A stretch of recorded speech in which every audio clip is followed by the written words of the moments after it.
ಕಲಬುರಗಿಯಲ್ಲಿ ಹೇಗಿದೆ ಪರಿಸ್ಥಿತಿ? ಇದು ಕೂಡ ಭಿನ್ನವಾಗಿಲ್ಲ. ಇಲ್ಲೂ ಕೂಡ ಇದೇ ಜನರ ನರಳಾಟ ಕಂಡು ಬರ್ತಾ ಇದೆ. ಏನು ಹೇಳ್ತಾ ಇದೆ ಅಲ್ಲಿನ ಜನ ನೋಡ್ತಾ ಹೋಗೋಣ. ಕಲಬುರಗಿ ಜಿಲ್ಲೆಯಲ್ಲಿ ಕೂಡ ಮೈಕ್ರೋ ಫೈನಾನ್ಸ್ ಸಿಬ್ಬಂದಿ ಕಿರುಕುಳದಿಂದ ಸಾಲ ಪಡೆದಂತಹ ಮಹಿಳೆಯರು ಸಂಕಷ್ಟಕ್ಕೊಳಗಾಗಿದ್ದು, ಸಾಲ ಕಟ್ಟೋಕೆ ಸ್ವಲ್ಪ ತಡ ಆದ್ರೂ ಸಿಬ್ಬಂದಿ ಮನೆ ಮುಂದೆ ಬಂದು ಇಲ್ಲೂ ಮಾನ ಹರಾಜಾಗ್ತಾ ಇದ್ದಾರೆ. ಕೊಟ್ಟ ಸಾಲ ವಾಪಸ್ ಕೊಡಿ ಅಂತ ಮನೆಯಲ್ಲೇ ಠಿಕಾಣಿ ಕೂಡ ಹೂಡ್ತಾ ಇದ್ದಾರೆ.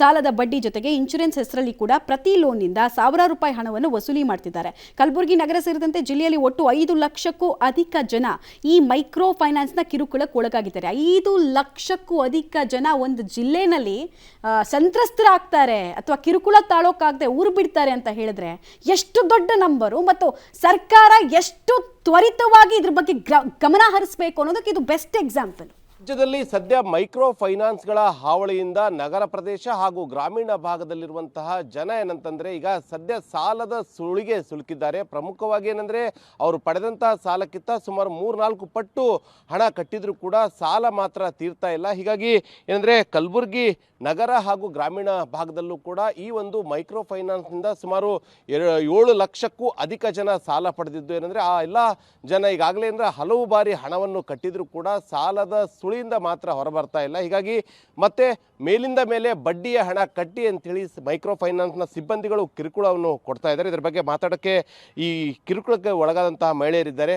ಮೇಡಮ್, ಮೈಕ್ರೋ ಫೈನಾನ್ಸಿಂದ ನೀವು ಎಷ್ಟು ಹಣ ಪಡೆದಿದ್ರಾ ಮತ್ತು ಎಷ್ಟು ಹಣ ಕಟ್ಟಿದ್ದೀರಿ? ಯಾವ ರೀತಿಯಾಗಿ ಅವ್ರು ಕಿರುಕುಳ ಕೊಡ್ತಾ ಇದ್ದಾರೆ ನಿಮಗೆ? ಸರ್, ಈಗ ನಾನು ಮೈಕ್ರೋ ಫೈನಾನ್ಸ್ನಲ್ಲಿ ಅಮೌಂಟ್ ತೊಗೊಂಡು 1 ವರ್ಷ ಆಯಿತು. ಮತ್ತು 3 ತಿಂಗಳ ಹಿಂದೆ ಒಂದು ಸ್ಟ್ರೈಕ್ ಆಯಿತು. ಆ ಸ್ಟ್ರೈಕ್ ಆದ ಬಳಕೂ ನನಗೆ ಟಾರ್ಚರ್ ಮಾಡೋದವ್ರೇನು ಬಿಡಲಿಲ್ಲ. ಕಂಟಿನ್ಯೂಸ್ ಆಗಿ ಮನೆಗೆ ಬರ್ತಾರೆ, ಮನೆಗೆ ಬಂದು ಅಮೌಂಟ್ ಕಟ್ರಿ ಇಲ್ಲ ಅಂದ್ರೆ ನಿಮ್ಮ ಅಕೌಂಟ್ ಡ್ಯೂನಲ್ಲಿ ಬೀಳ್ತದೆ, ನಿಮ್ಮ ಆಧಾರ್ ಕಾರ್ಡ್ ನೀವು ಡ್ಯೂನಾಗಿ ಬೀಳ್ತದೆ, ನಿಮ್ಮ ಮೆಂಬರ್ಗಳಿಗೆ ನೀವು ಫೋರ್ಸ್ ಮಾಡಿರಿ, ಅವ್ರ ಮನೆಗೆ ನೀವು ಹೋಗ್ರಿ. ಡೈಲಿ ಬಂದು ನನ್ನ ಮನೆಗೆ ಬಂದು ಎಲ್ಲ ಸಂಘನ ಸರ್ಗಳೆಲ್ಲ ಬಂದು ಹೇಳ್ಕೊತ ನಡ್ದಾರೆ ಸರ್.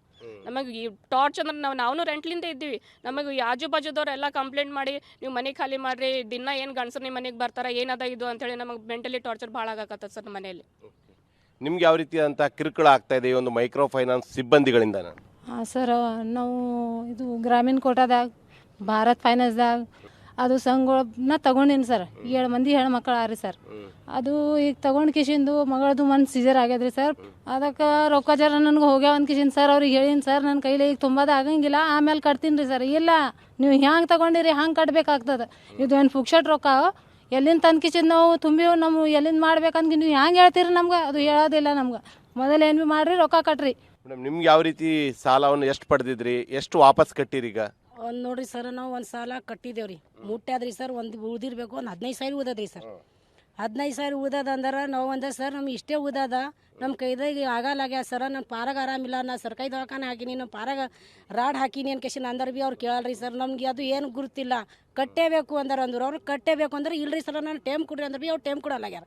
ನೀವು ಏನು ಭೀ ಮಾಡಮ್ಮ, ನೀ ಸಾಯಿ, ನೀ ಏನರೇ ಮಾಡು ಅಂದ್ರೆ ನನಗೆ ಕಟ್ಟಬೇಕು ಅಂದ್ರೆ ಕಟ್ಟೇಬೇಕು, ಇಲ್ಲಾಂದ್ರೆ ಮನೆ ಚಾಯ್ ಹಾಕ್ತೇವೆ, ಇಲ್ಲಾಂದ್ರೆ ನಮ್ಮ ಹೊರಗೆ ಕುಂದರ್ಸ್ಕೊಂಡು ಮನೆ ಚಾಯ್ ಹಾಕ್ಬಿಟ್ರಿ ಸರ್.